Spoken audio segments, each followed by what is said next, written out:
Hello, my name is Todd Wolfe.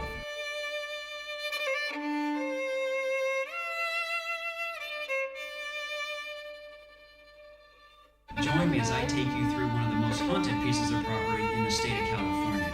This mansion and former sanitarium is located in Clovis, California.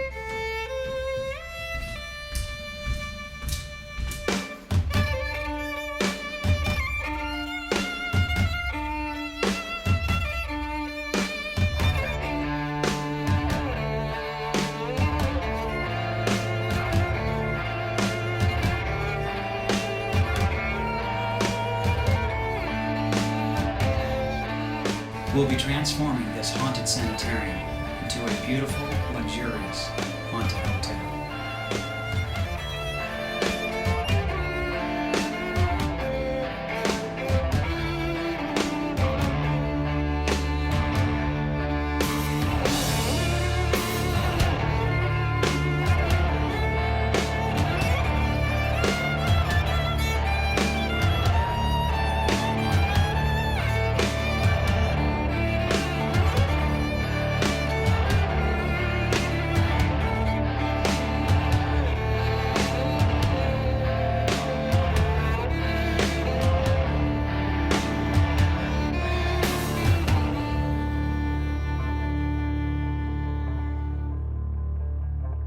Welcome to Wolfe Manor.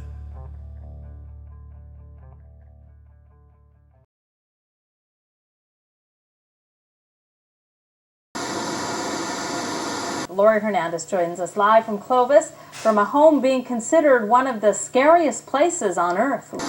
King of horror, Todd Wolfe, bought this former convalescent home in Clovis with big plans of turning it into a haunted house.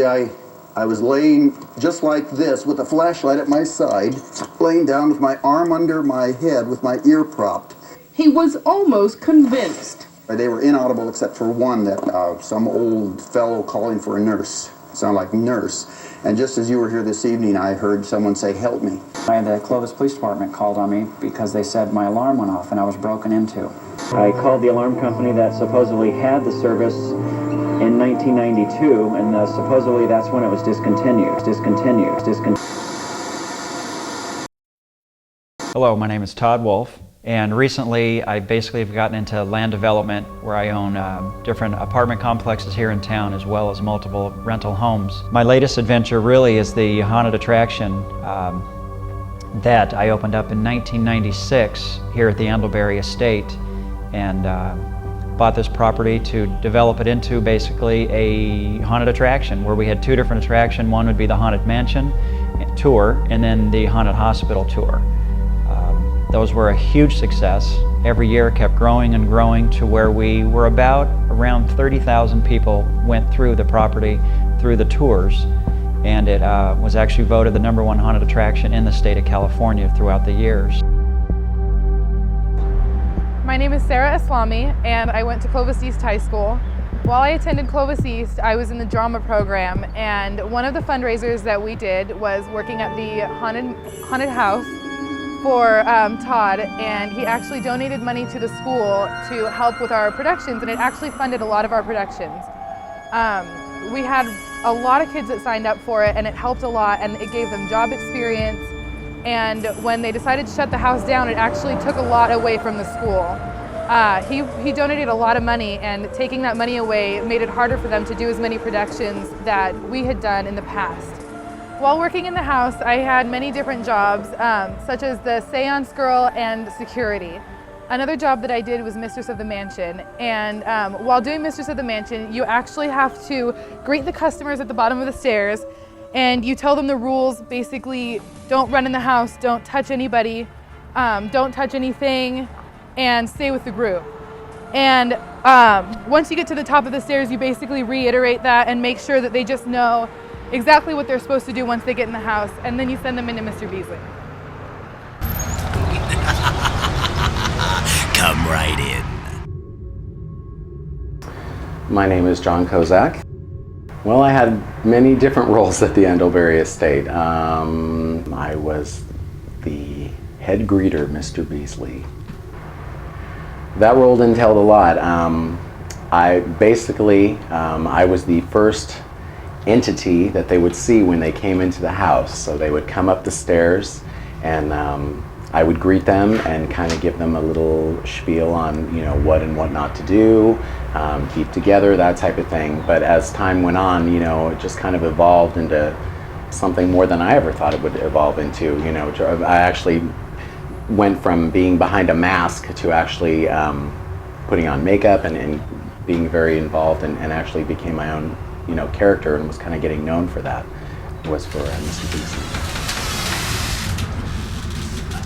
That's it. Right this way. Goodbye. And then we just closed this last year in 2004 due to some disgruntled neighbors, and we kind of outgrew this neighborhood basically. So now we're starting our new adventure, which would be the haunted hotel, and that's what we're going to be starting now. From what I understand the history of the property, there was an Italian family, and there was two brothers, and each one of them were in a contest of who could build the larger home. And the brother who built this home over 100 years ago, I don't know who won. From what I understand, he won because this home is larger and was much nicer than the other home built. He kept this home for many years, and then he lost the home, from what I also understand, in the Depression. And then there was a lady who purchased the home, and she, I believe, got government funding to be able to put a sanitarium here. So what happened is they changed this from a mansion to where basically people lived, in all these rooms that are in the home, it became a sanitarium, and they were all hospital rooms. And so every nook and cranny, from what I understand, there was a bed.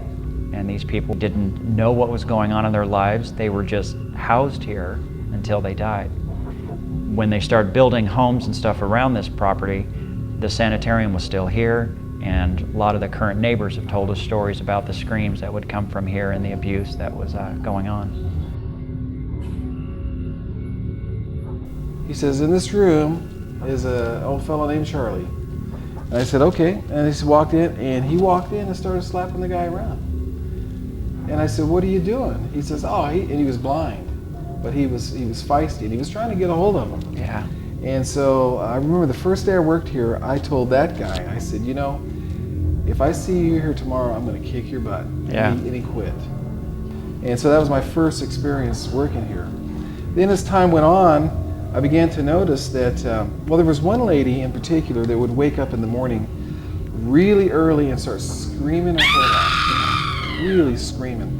And they tried for like 7 months to stop that. They tried drugs, medication, and they couldn't do a thing to stop her from the screaming. She'd get up and scream, and she'd run down the hall, screaming her head off. So you have the mansion in the front, you have the hospital wing going in the back.